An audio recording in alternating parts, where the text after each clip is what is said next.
Petrol पंपावर गेल्यानंतर टाकी फुल करू का? या प्रश्नावर फक्त 100चं टाक असं म्हणणाऱ्या सर्वसामान्यांना माझा नमस्कार. आपल्याला नरेंद्र मोदी साहेब देशहिताचा सल्ला देऊन परदेशवारी करण्यासाठी निघून गेले. पण आपल्याला कुठं गाव सोडून जाता येते? पेट्रोल, डिझेल, खाण्याचे तेल आणि सोने जरा जपून वापरा. आता मोदींचा सल्ला म्हणजे आपल्याला मानावाच लागेल. घरातल्या आईच्या आदेशासारखाच समजा. फरक इतकाच आहे, आई म्हणते तेल कमी वापरा आणि मोदीजी म्हणतात देशहितासाठी तेल कमी वापरा. आता पेट्रोल पंपावर माणूस एवढा घाबरतो की भाऊ 100चंच टाक म्हणतो. त्यात मोदीजींचा हसरा चेहरा प्रत्येक पेट्रोल पंपावर येणाऱ्या जाणाऱ्याकडे लक्ष ठेवून असतोच. मोदीजी म्हणाले डिझेल जपा. आता गावातल्या ट्रॅक्टरवाल्यांनी ट्रॅक्टरपेक्षा बैलांकडे प्रेमाने बघायला सुरुवात केली आहे.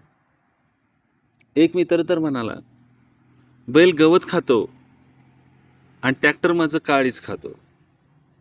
अशी अवस्था झाली. खाण्याच्या तेलाबद्दल तर विचारूच नका. आई कढईत 1 चमचा तेल टाकते आणि म्हणते आज हेल्दी स्वयंपाक. आईच्या बोलण्याचा उद्देश आपल्याला माहीत असतो. हा हेल्दीपणा नाही, बाजारभावाचा असर आहे. पूर्वी पोळीवर तूप लावायचे, आता फक्त तुपाचा डबा. और अभी तो रुको, क्लाइमैक्स अभी बाकी है. सोन्याबद्दल तर भारीच. मोदी म्हणाले सोने आवश्यक तेव्हाच वापरा, शक्य तेवढे कमी वापरा. आता लग्नात नवरीपेक्षा तिच्या दागिन्याभोवती जास्त सिक्युरिटी ठेवावी लागते. पूर्वी बायका म्हणायच्या मला सोन्याचा हार पाहिजे. आता 1 ग्रॅम जिंदाबाद म्हणण्याची वेळ आपल्यावर आली आहे.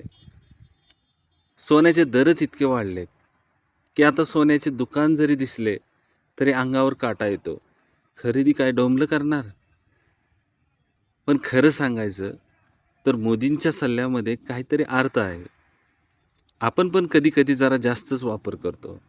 फ्री वायफाय असेल तर 20 GB डाउनलोड, बुफे असेल तर 2-4 प्लेट जास्तच खाणार.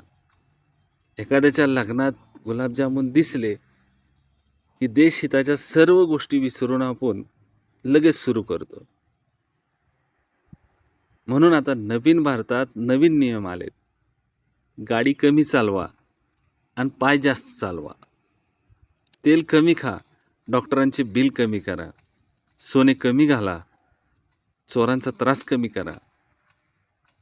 आता पुढचा काळ असा येईल, लोक जेव्हा मुलांना विचारतील बाळ मोठेपणी काय होणार, तेव्हा मुलगा म्हणेल पेट्रोल पंप मालक होणार. कारण आजच्या काळात ज्याच्याकडे पेट्रोल, तेल आणि सोने आहे तोच खरा अंबानी लाईट व्हर्जन असणार आहे. शेवटी एवढेच म्हणेन, मोदीजींचा सल्ला ऐका. पेट्रोल जपा, तेल जपा, सोने जपा आणि सर्वात महत्त्वाचं घरातल्या बायकोचा मूड जपा. कारण तो एकदा महाग झाला तर कोणत्याही बजेटमध्ये बसणार नाही. धन्यवाद.